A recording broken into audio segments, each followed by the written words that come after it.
Student learner YouTube চ্যানেলে তোমাদের সকলকে স্বাগত জানাই। আজ আমাদের আলোচ্য বিষয় চতুর্থ শ্রেণীর গণিত বিষয়ের থার্ড সামারিভ এক্সাম অর্থাৎ তৃতীয় পর্যায়ক্রমিক মূল্যায়নের একটা উত্তর সহ নমুনা প্রশ্নপত্র নিয়ে।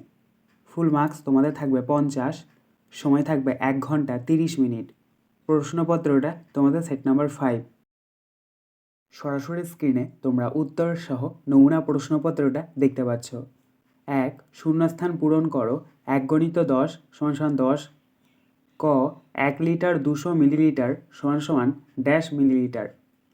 দেখো আমরা জানি 1 লিটার = 1000 মিলিলিটার, আর এখানে 200 রয়েছে, তাহলে 1000 আর 200 যোগ করলে 1200।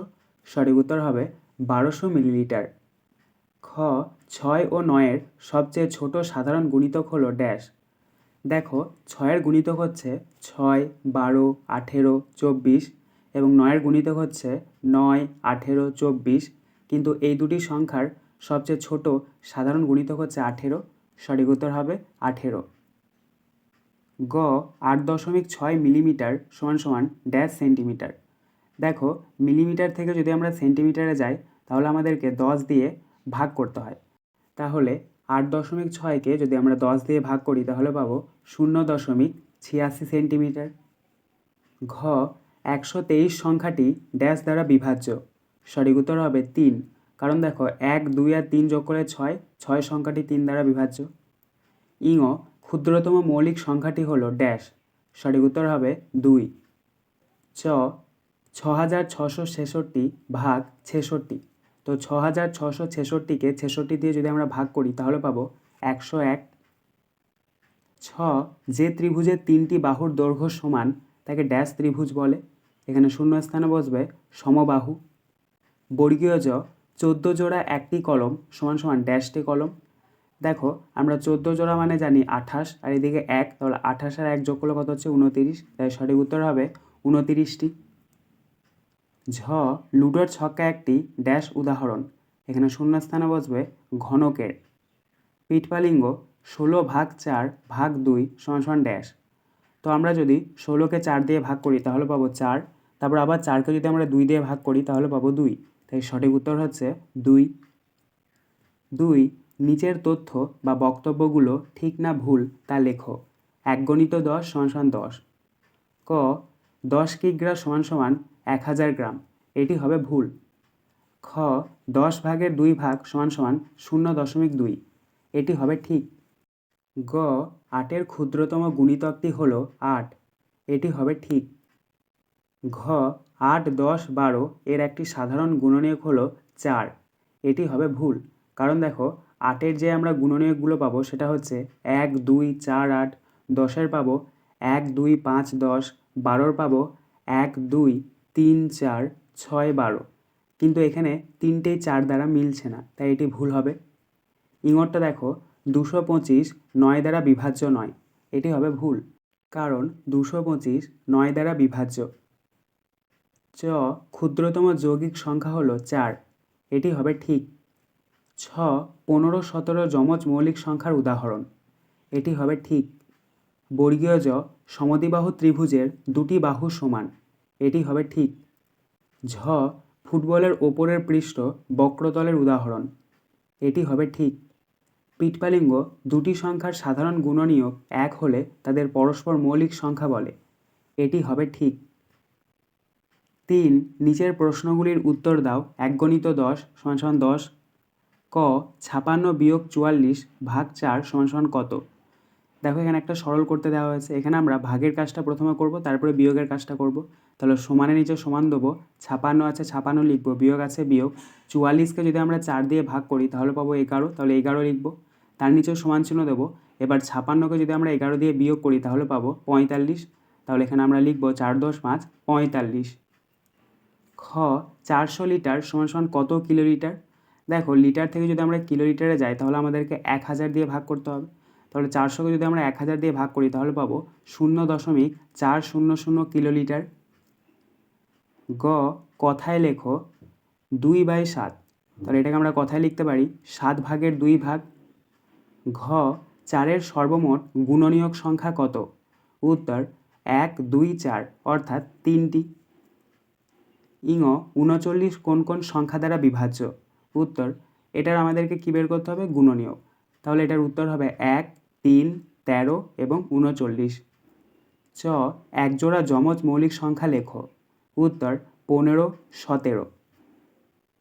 ছ, ত্রিভুজের 3টি বাহু পরস্পর অসমান হলে তাকে কী ধরনের ত্রিভুজ বলে? উত্তর, বিষমবাহু ত্রিভুজ বলে। বর্গীয় জ, সমকোণী চৌকোণের একটি উদাহরণ দাও। উত্তর, বই। ঝ, 3 জোড়া নারিকেলের মোট দাম 300 টাকা হলে একটি নারিকেলের মোট দাম কত? দেখো, 3 জোড়া মানে কি? 6টি। তাহলে আমরা লিখতে পারি 3 জোড়া অর্থাৎ 6টি নারকেলের দাম সমান সমান 300 টাকা। তার নিচে লিখব একটি নারিকেলের দাম সমান সমান 300 ভাগ 6। 300 যদি আমরা 6 দিয়ে ভাগ করি তাহলে পাবো 50। তাই সঠিক উত্তর হচ্ছে 50 টাকা। পিটপালিঙ্গ 15টি চকোলেট 3 জনের মধ্যে সমান ভাগে ভাগ করে দিলে প্রত্যেকে কটি করে চকলেট পাবে? উত্তর, 3 জনের মধ্যে মোট চকলেট পায় সমান সমান 15টি। তার নিচে লিখব একজন মোট চকলেট পায় সমান সমান 15 ভাগ 3। 15কে যদি আমরা 3 দিয়ে ভাগ করি তাহলে পাবো 5টি। সঠিক উত্তর হচ্ছে 5টি। 4, নিচের প্রশ্নগুলির উত্তর দাও। 3 × 4 = 12। ক, 5 জন লোক 5 দিনে একটি কাজ করতে পারে, তাহলে ওই কাজটি একজন লোক কত দিনে করতে পারবে?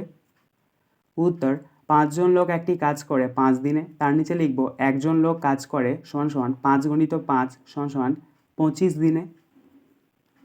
খ, উৎপাদকে বিশ্লেষণের সাহায্যে ভাগ করো। 5544 ভাগ 63। তো প্রথমে আমরা 63টাকে ভেঙে নেব। 63টাকে যদি আমরা ভাঙি তাহলে পাবো 3 × 3 × 7।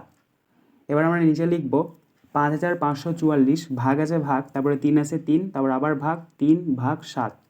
তার নিচে আমরা এক এক করে ভাগ করে নেব। প্রথমে আমরা 5544কে 3 দিয়ে যদি আমরা ভাগ করি তাহলে পাবো 1848, তাহলে সেটা লিখব। তারপরে ভাগ আছে ভাগ, 3 আছে 3, আবার ভাগ আছে ভাগ, 7 আছে 7। তার নিচে আবার সমান চিহ্ন দেবো। এবার 1848কে আবার 3 দিয়ে ভাগ করব। এটাকে যদি আমরা 3 দিয়ে ভাগ করি তাহলে পাবো 616, তাহলে নিচে 616 লিখব। তারপরে ভাগ আছে ভাগ, 7 আছে 7। তার নিচে আবার সমান চিহ্ন দেবো। এবার 616কে 7 দিয়ে ভাগ করে নেব। 616কে যদি আমরা 7 দিয়ে ভাগ করি তাহলে পাবো 8 × 10 = 88। সঠিক উত্তর হচ্ছে 8 × 10 = 88। গ, উৎপাদকে বিশ্লেষণ করে গুণ করো। 345 × 2। এটাও কিন্তু একই রকম। ওখানে আমরা ভাগ করেছি, এক্ষেত্রে আমরা গুণ করব। প্রথমে আমরা 12কে ভেঙে নেব। 12কে যদি আমরা ভাঙি তাহলে পাবো 2 × 2 × 3। তার নিচে আমরা লিখব 345 × 2 × 2 × 3। তার নিচে আমরা সমান চিহ্ন দেবো।